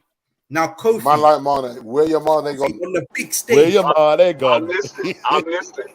On the big stage. Mane. Again. Listen. There's no way this man should have been let go. No way. Mane, so what do you need to do for us to let you stay here? What's the problem, Mane? What you want to be treated like Salah? No problem. But you know what? I have to jump on. You have to remember, all we were hearing from my guy, Frankie, was Champions League football, and here we are. True. You're in the same position as now, bro. And what? You know that was winning your guns. No, D, and I've got two bitter people on here now. D, this is the best part, D. Man is fighting for starts, and when he starts, man's playing centre back some games. Right. He would have come to Old Trafford and been the main man. And I remember what I said to you. By next season, my man's sporting the captain's armband. Remember what I said that? Yep. I said, give him a season to settle in, and next year he becomes United captain. Yeah, but I remember saying that. We want Champions League football. Go on then, bro. I'll see you in the final. If I don't see Arsenal, I'll see you lot in the final. hey guys, you're feeling the steam coming from me and D right now. It's all right. Barcelona learning. No, it's all right, because when Barcelona don't exist next summer, when we're going to buy players, it's going to be a car boot sale. It's going to be a car boot sale. When they need money to remortgage their stadium again. I mean, it's not. Right. I mean, when you look at that, that's not good business. Because they've lost money now. They've lost money by not getting into knockout stages. Yeah. That TV money, they needed that money, Norm. They needed the TV money, and they messed up. I'll tell you, the summer is going to be interesting. The summer, Todd Bowley is going to be sitting there going, right. You know what, Norm? You know what?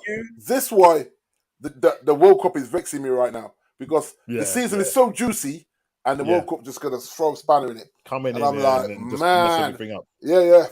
If there was no World Cup, you imagine how competitive the January window would have to be without a World Cup.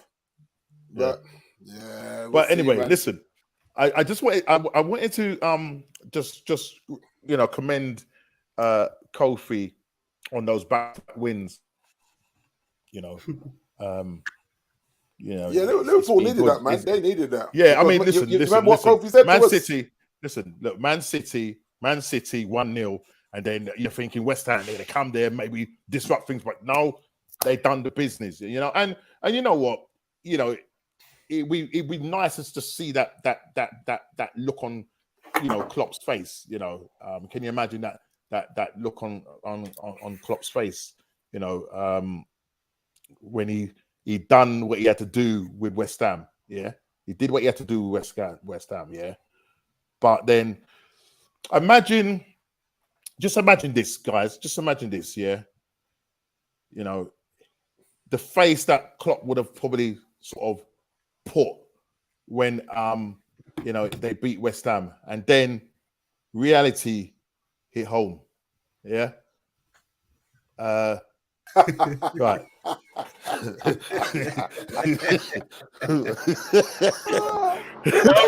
Very funny. Listen. I was just as confused. I was just as confused as my man, because when I see an ex-youth player put a ball in the back of the net, I was livid. An ex-Liverpool youth player puts the ball in the back of the net. Ex-Liverpool youth player. Wow. Man, ex-Liverpool youth player, bro. Well, I wanted to cry. You know what I mean? Was it too windy? Was the grass too long? Yeah. What was the water in the bottles not cold enough? I mean, what was going on there? Please. Because, Kofi, what was going on there, bro? Where he dropped out? No. The players, they were, you know what? When your mind is somewhere else, they just did not string any passes together. It was like we weren't even there. I don't know why we even turned up. Honestly, it was dismal. It was embarrassing, and all the 11 who started. And yes, we have the injuries, but that's not an excuse. They should have turned up at least. So, Kofi, where are you with Klopp now? Where are you with Klopp? What do you want to see happen with Klopp now? Let me take this off the thing so I can put you out your misery. Right. Already, yeah. He looks tired. The man is out of ideas. There's no way a guy like him is possibly gonna turn an aging team around. It's not in his DNA. Right from there. Where's Ez gone? Oh, he had to slide out. He said. He just. I saw a message come through in the corner. Yeah. I just seen it. Yeah, he said he's getting a wide eye. Yeah, so you say, Cole. Yeah, go on. So I was saying, it's just not in Klopp's DNA to turn the squads that he has around and, just improve it to where we really need to be. And I'm sorry to say, but we're going to have some drastic changes in the next few months if he doesn't do anything. Because January will come around the corner and we need to totally rechange that midfield because there's aging, tired legs in there. Fabinho, I don't know what to say about Fabinho anymore. Like Henderson, all those guys, they were just getting on my nerves in the Nottingham Forest game. What were they doing?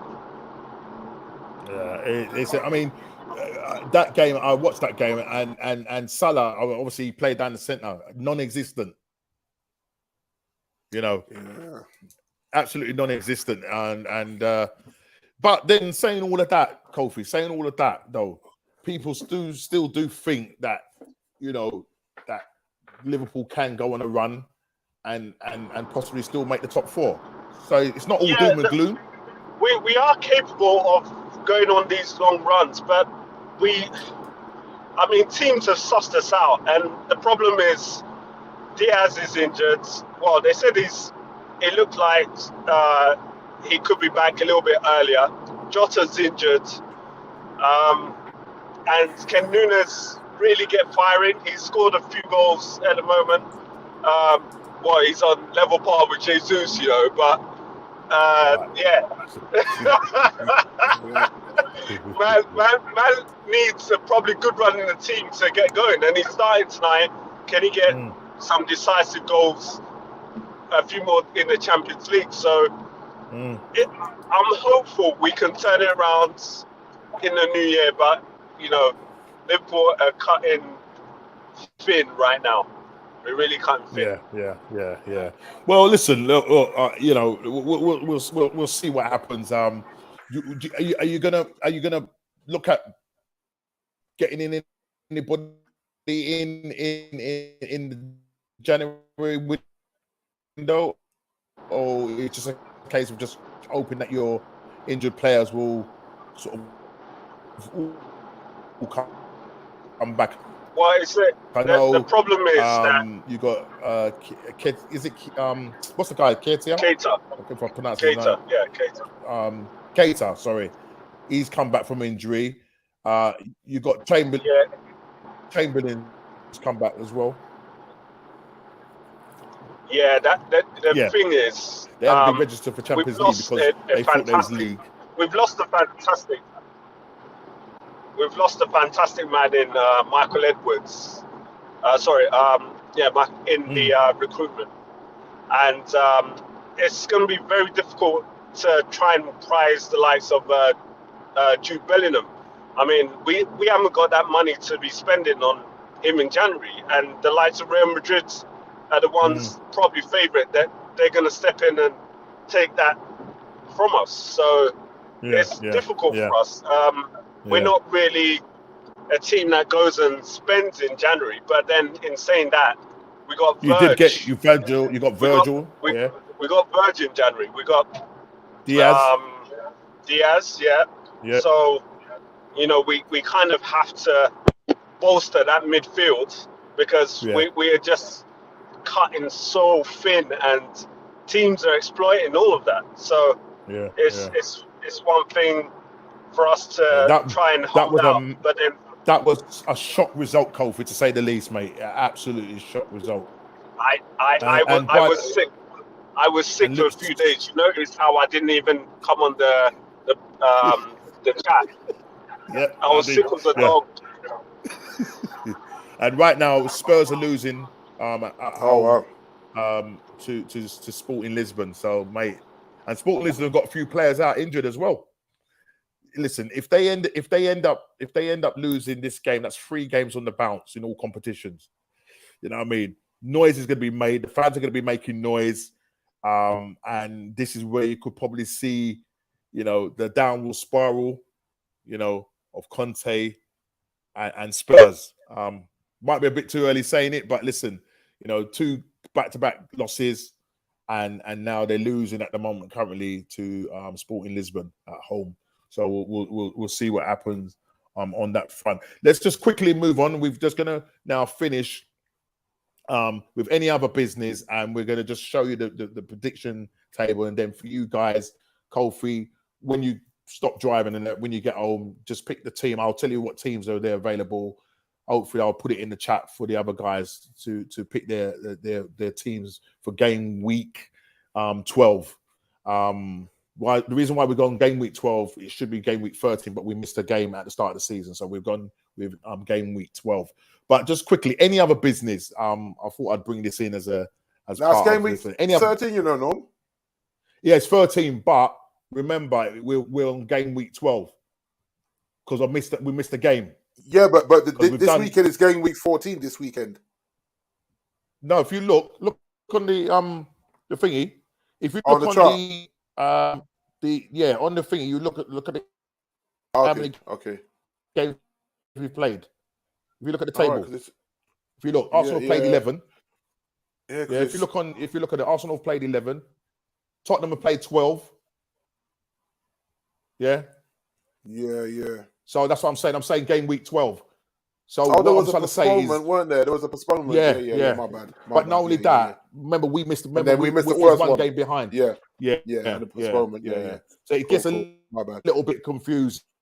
Yeah. That's why I just keep it. Yeah, I look at the Premier League app and I'm like, it's saying game week 14. Just coming back to I'm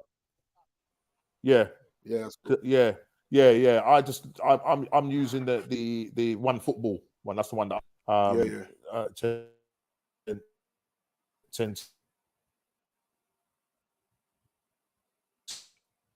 still there, no? But cool.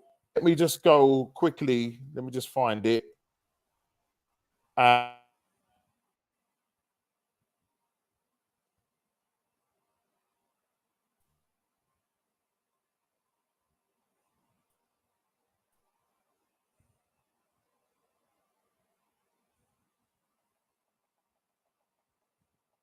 Can you hear me now?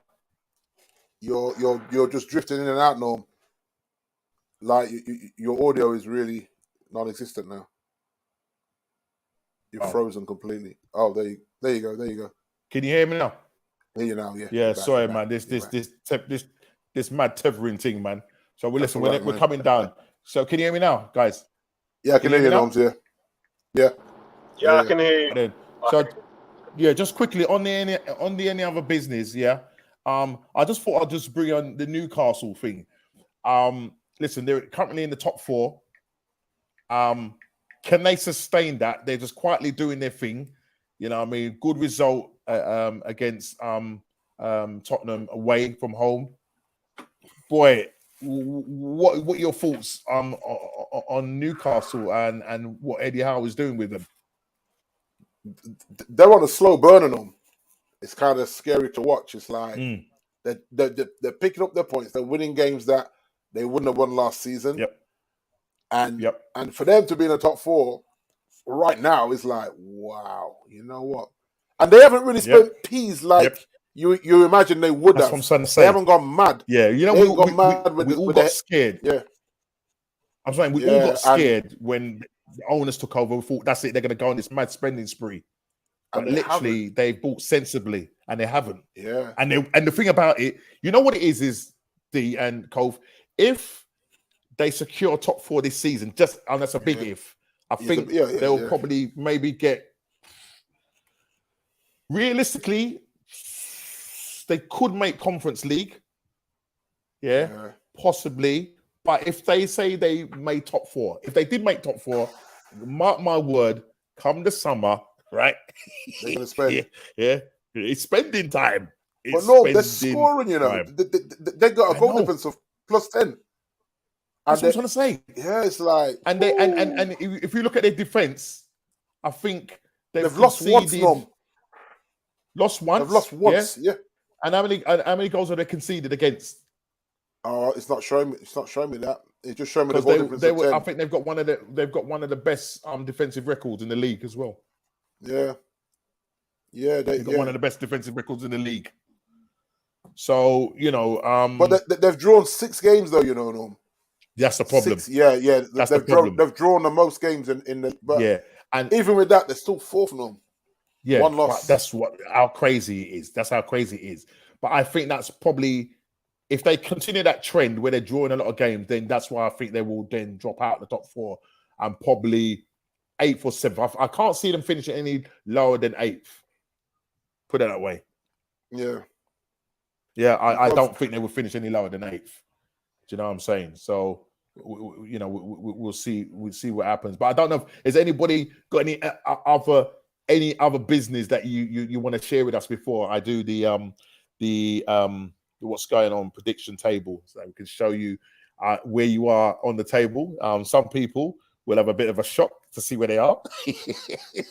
So, is there any other business before I reveal the what's going on prediction table? No, you can reveal it, man. Yeah, I've gone back to back. I've gone back to back 0 points in it. Okay, let's do this. Let's do this. I swear I'm bottom of the table at the moment. Look at That's about the only prediction you got right, bruv. Look at Kofi's bottom.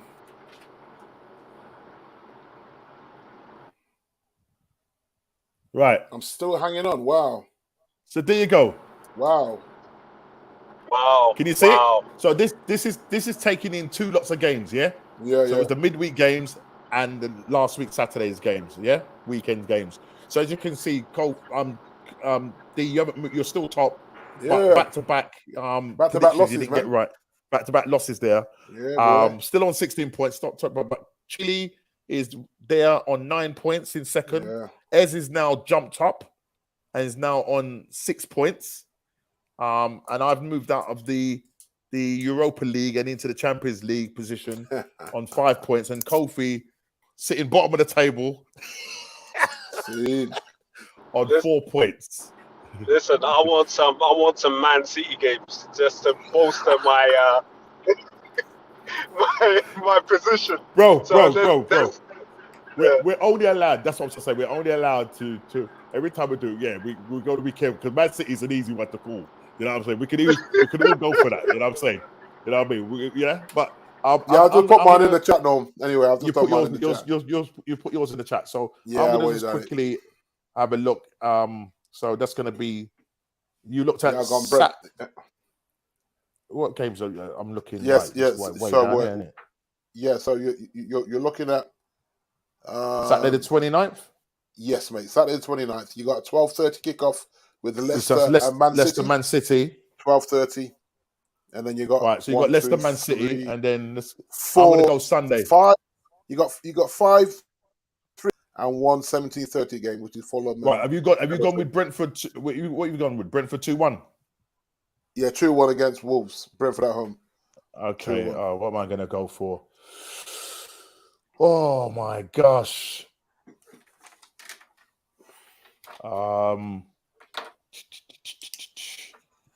Fulham, Everton. What can I see going on there? Brighton, Chelsea, Crystal Palace, Southampton. There's some tough games this weekend, you know. There's some tough games, man. Yeah. You know what? Sure. I'm gonna go